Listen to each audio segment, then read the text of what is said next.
During the height of the Cold War, with tensions across the world rising, Vietnam became a symbol of the worldwide conflict between communist and democratic ideologies.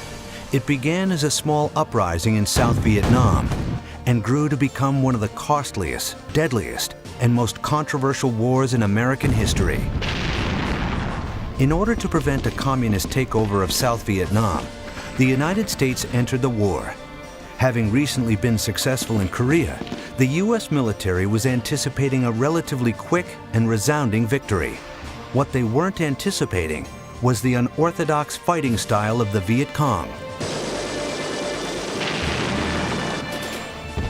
They largely fought a guerrilla war against the U.S., while taking full advantage of the thick jungles and harsh terrain in the area. As the war raged on, and the draft was instituted, U.S. citizen support began to wane. The Vietnam War was the first war to be televised. Journalists routinely captured images from the battlefield, which were then broadcast into homes across America on the nightly news. U.S. involvement peaked in 1968 at the time of the Tet Offensive. Shortly after this, U.S. ground forces were withdrawn as part of a policy called Vietnamization.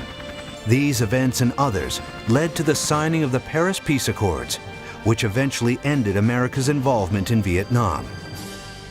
Whether the U.S. won or lost the war is a debate that will most likely never end. What is certain is that the admiration for the soldiers, the heroes that made the ultimate sacrifice, continues to grow to this day.